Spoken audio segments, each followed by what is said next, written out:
Hello my friends, and once again welcome back to the Hunter Call of the Wild. Today we're going to be doing yet another highly requested video for you guys here today. Today my friends, we are going to be doing something that I know is going to help an insane amount of you guys, whether you guys have been playing the game for quite a amount of time and you're just thinking about starting your grind, or whether you guys want to try a new grinding method that could potentially spawn yourself a great one, along with a pile of diamonds, trophies, and rares a lot faster. Yes guys, I am going to be explaining you guys today exactly how to herd manage your grind, whether it's just a diamond grind, whether it's a rare grind, whether it's a super rare grind, or whether it is a great one grind. This method is going to work on all grinds, so make sure you guys do stay till the end of today's video, so that way you guys can get all the information that I am going to share with you guys today, because if you do miss one little bit, it could actually mess up the strategy. Also guys, before we do dive in, I do want to ask of you one thing. If you please can't go down there, smash that like button and subscribe. It would be much appreciated, as it is the #1 thing that can help out with the YouTube channel. And also please excuse my crackly voice today, I am just getting over a cold. We don't have very many shooters in the zone, besides that one we already shot, so I think I am going to take one down real quick.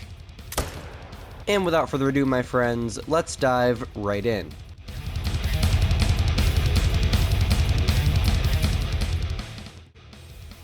Alright guys, so what exactly is herd management? Herd management is the process of shooting mid-level animals to force spawn bigger animals on your map. This will eventually lead to more diamonds, more chances for super rares or rares in general, bigger deer or bigger animals will be filled on your map, and in my opinion, overall, a better chance of spawning a great one in the end. Don't worry guys, if you have no clue what I'm talking about, I'm going to explain absolutely everything in today's video, so don't go anywhere, drop a like and subscribe if you haven't already. Like I said, I am just using my fallow grind as an example today. This method does work on every single grind, even if it is a non-great one species. So obviously my friends, the very first thing you guys are going to want to do is go ahead and get yourselves your great one grind, or your whatever grind you're doing, set up. If you guys don't know how to do that, I definitely recommend checking out my last video that I uploaded. It'll be down in the description for you guys, or in the upper right for anyone on PC or mobile. That video will teach you exactly how to spawn any great one, or how to set up for a grind in general. There's one. And there's two.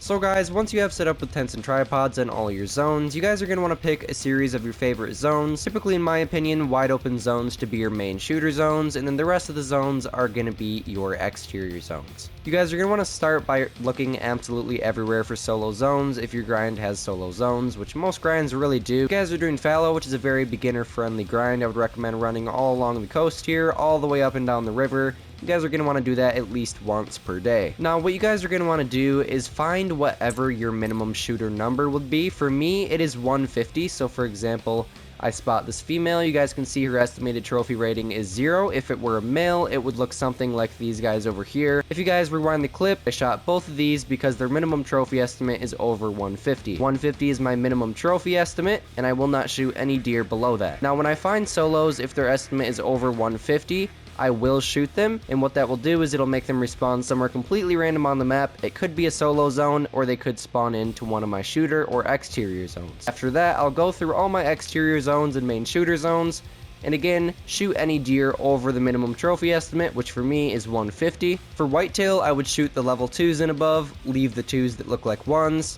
To really find out what your minimum trophy estimate should be, I'd highly recommend looking up a specific how to spawn that great one guide after you finish today's video. So for example, if you're doing red deer, how to spawn a red deer great one, moose, how to spawn a moose great one on whatever map that you're doing it on, etc, etc.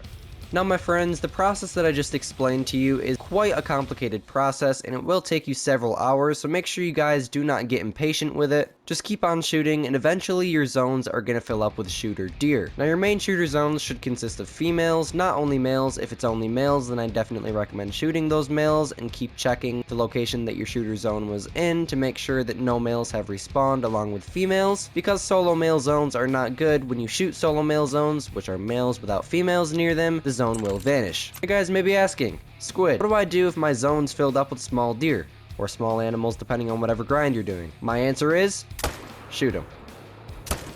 And as you guys just seen, I just shot a level 3 137, and my reason for that is because I take 2 animals out of every single zone. When a smaller deer respawns, I always take it out, so that way a chance for a bigger deer to respawn happens. Now there's a better chance of a bigger deer respawning in there, or a deer with a minimum estimate of 150 or above, which would be a shooter estimate, if I search for my solo zones, and when I find a shooter solo, which would be a 150 or above estimate for me, I shoot that solo, and then usually the solo will swap zones with the smaller deer.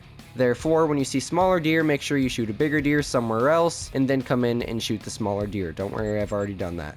It is a very simple process, just kind of hard to wrap your mind around. If you guys have any questions or anything, definitely join the Discord server. The link is down there in the description. There are hundreds of people in there who would be more than willing to help you out, and joining up in the server and just hanging out with us in general is always much appreciated. Also guys, just real quick before we dive back into the video, I do want to throw in a quick reminder. If you guys want to join up the Squid Gang, you guys can scroll down there by the subscribe button. Subscribe if you haven't already. Hit the join button and you guys have the option to join the Squid Gang for only $4.99 a month US. You guys can get all different types of perks. You guys can be featured in videos, featured in live streams. You guys can get all different types of perks during live streams, chances to win money, chances to win memberships, guided diamond hunts, and more. And as always, a special shout out to all of our current members as of right now. We love you guys, thank you for being in the Squid Gang, and without further ado, let's dive right back into today's video. So guys, as you're using the herd management strategy, you guys are eventually going to find out that all of your other zones are going to fill up with smaller deer. And this is also going to happen to some of your main shooter zones. At this point, you guys are going to want to pull your tent and set up somewhere else. Usually I'd recommend setting up at one of your exterior zones, so that way you guys can continuously harvest there.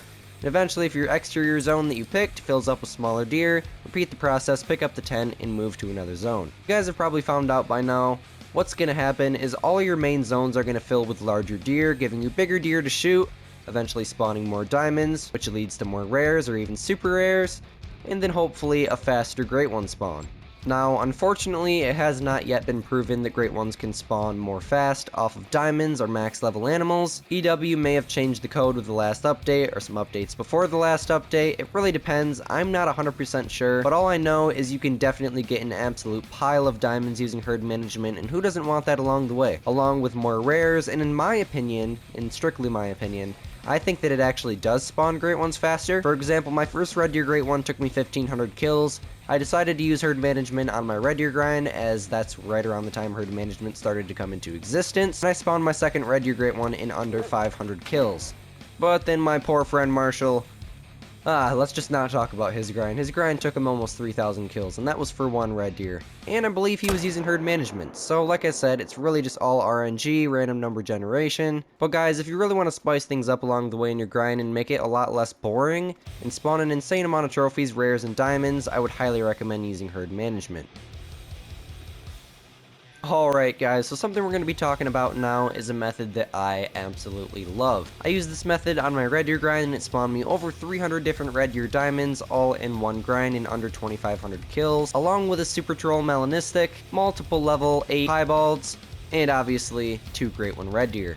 And this is another strategy in the herd management era called stacking. So my friends, what exactly is stacking? It's very simple. It's the process of leaving max level animals in your zones all over your map. I'd recommend 12 to 15 different diamonds or max level animals on your map. If you guys can tell that the animal's a troll, I would definitely recommend removing that from your map. But if it's a 5 medium, a 9 legendary, or even a 10 fabled, depending on if you guys want to stack great ones or not, that is up to you. I personally never have because I am a PlayStation 5 player, and as you guys know, console playing is not always the most reliable source of playing. Things happen like crashes, my tents will reset, trophies will randomly vanish, the game crashes when I'm streaming, ruining all my different live streams. Not all of them, but a lot of them.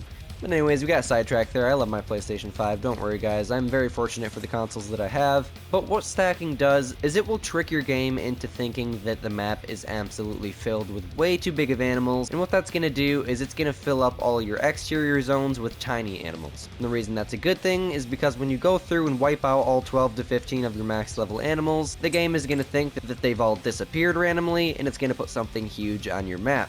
Now I'd say it's about a 1 in 100 chance that it would be a great one, but it could be something like another massive diamond, which you can leave for another stacking process. It could be a great one the first try, you never know. It could be a super rare, it could be a super troll, it could be a massive rare, it could quite literally be anything absolutely amazing. In my opinion, stacking is not 100% essential, but it makes the grind a lot more fun. Again, definitely puts bigger animals on your maps. The diamonds that I have spawned after using stacking were always absolutely massive. My biggest red deer diamond in my red deer grind was a 271. My biggest moose diamond was a big rack moose in the 300s. Hello there, Mr. Solo. I have not had a solo here in a very long time. Quite literally several months since a deer has even spawned in here. Let's take him down real quick, and this is a great example of taking down solo deer. As you can see, his minimum estimate is 209, and I'll shoot 150s and above. So definitely we're going to want to take this deer down, get him out of his solo zone, and hopefully he will respawn into one of our main shooter zones. If he does respawn into one of our exterior zones, I will go through and wipe him out. Once I wipe him out, I'll definitely pray that he goes into one of my main zones. Hopefully you guys can understand the process quite easily. Please don't judge me if I'm kind of stuttering over my words a little bit. I'm trying as hard as I can. This method is very hard to understand, let alone explain to 3,000 people. Probably more than that by the time the video comes out, but I'm just judging by the amount of subscribers that I have. Definitely go subscribe if you guys haven't already. If you guys are enjoying the content, make sure you guys go down there, drop a like. And without further ado, my friends, I think that is going to wrap up today's video. If I missed anything, if you guys have any questions, definitely feel free to let me know down below. Join the Discord server, as there is a channel literally designated to call the wild questions. There's a ton of amazing people in there who'd be more than willing to help you guys out. Thank you guys so much if you did make it to this point in the video. I really do appreciate it. Make sure you guys comment cookie down below to let me know that you did make it to this point in the video for your chance to win a 1-month membership to the channel and join the Squid Gang. If you guys are interested in joining the Squid Gang, make sure you guys do go down there, click that join button to the right of the subscribe button, and it will pull up the catalog for all the different tiers that we have for you to join the Squid Gang today. Hey guys, really enjoyed making today's video. I really do appreciate every last one of you guys. My name is Squid, and you're watching It's Squidster. We'll see you later. Peace.